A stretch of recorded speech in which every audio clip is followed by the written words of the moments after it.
Alright, let's lock this in. Jacket Dandy's Evil Oyo here, king of all Negroes. Alright, this little Zio cuck Trump has proven to be exactly what I thought he would be. Just like the last little bitch. A cuck. Now what makes this guy a cuck is that he's gonna continue the same bullshit policies as the last asshole. And that's what he's been doing. For example, he's ramped up the sanctions in Venezuela, like I talked about before. He's increased funding to the fascist, racist, anti-government groups down there. He's been funding far-right white supremacist groups in Colombia, just like Obama did. Groups that kill labor rights activists in Venezuela and Colombia and Bolivia. Groups that kill black leaders in Colombia and Venezuela. We're talking about people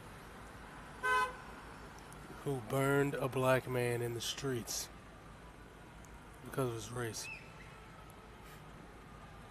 That's what you're dealing with here, man. The United States government is literally one of the worst on the earth in the history of the planet. And then they hide behind this pseudo-exceptionalism, but there's no fucking exceptionalism. They're just a fucking brutal dictatorship with a lot of weapons. That's what this is. That's it. It's exceptionally large in its scope. That's an empire. But at the end of the day, it's no different than any other brutal regime, especially a brutal white supremacist regime. And you have people that defend this shit. They talk all this crap about hate speech and inciting terrorism.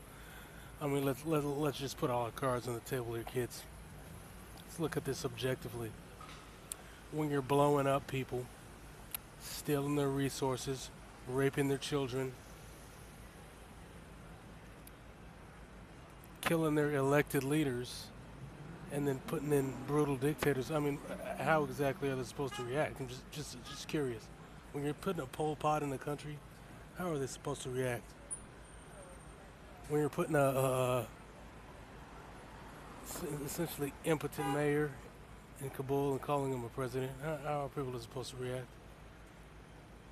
When you take out a guy like Saddam and put in a guy who's just as bad, I mean, how are they supposed to react? What are you expecting? Let's be real here. When you murder 1 million people after killing their leader in their stable, secular nation, and then you put in these fucking psychotic jihadis that everybody knows you trained and armed, how in the fuck are they supposed to react? I'm just curious. I'm just curious how they're supposed to react. And they set it up too. These people set it up because they funnel the weapons to these terrorists and these anti-American groups so that they know how to deal with them when they have to go in there and fight them, just like they did the blacks in the 60s and 70s. They'd arm the Black Panthers, they'd arm these other groups, and then when it was time to fight, they fucked them up, and then they go, oh, yeah, we put these niggers down, we fought these blacks and put them in their place. That's how these animals are. But you can't expose it, or that's hate speech. Exposing the truth about white supremacy is hate speech now. That's what they're saying when they say that shit. They're saying that exposing white transgressions against blacks and other peoples is hate speech, which is hilarious. I mean, come on. You're out here funneling drugs from Afghanistan. These white supremacists funnel drugs from Afghanistan. They process this heroin in Azerbaijan, and then they flood America and Europe. They're flooding it. It ain't the Jews, buddy. It's good old-fashioned Christian white folk flooding these countries because they fly it into Europe via Turkish Airlines, Silkway Airlines, and a bunch of other ways. But mostly through those airlines.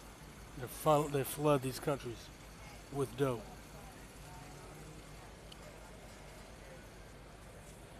And if you point that out, apparently it's hate speech. The truth is hate speech. Now you got these bogus sanctions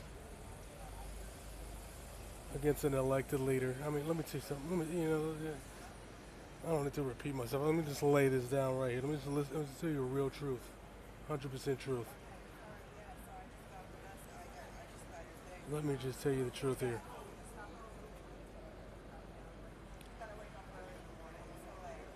Spreading democracy is code for spreading white supremacist domination. That is all it is. They do not want anyone spreading democracy anywhere. I mean, the only reason that this country is a republic is so that the oligarchs can hold power. They just put these little fake politicians that they control with pedophilia and other deviancies. They just put these clowns in power so that you feel like you have a choice, but you don't.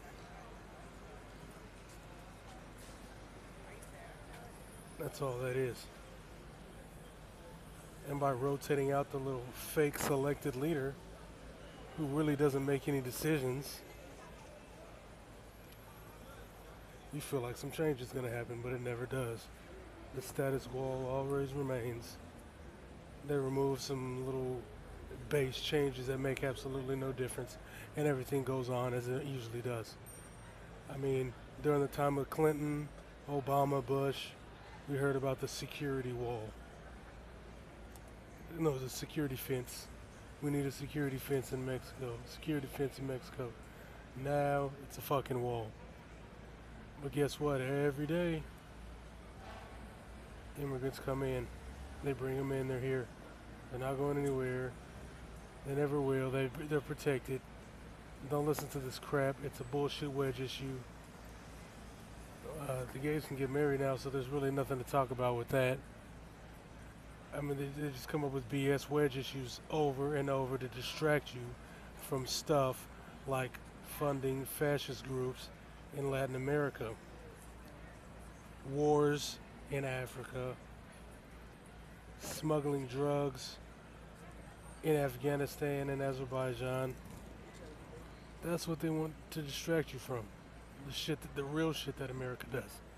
The real America.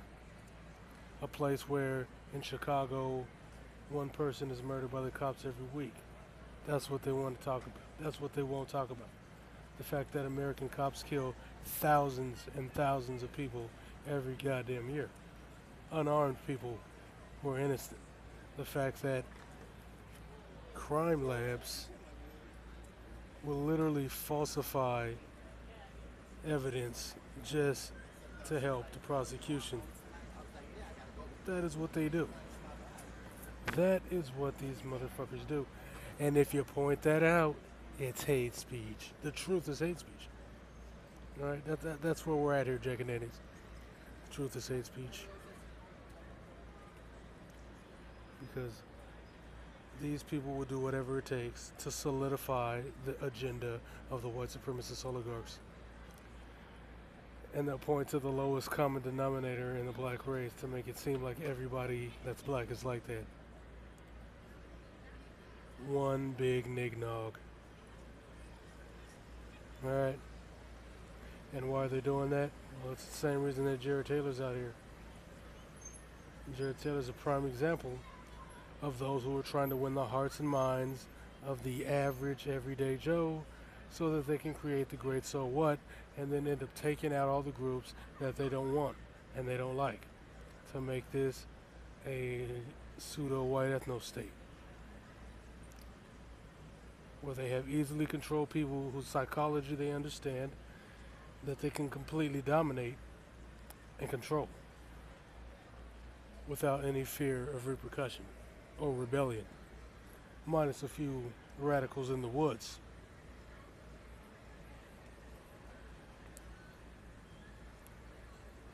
And that's all I got to say, bitch.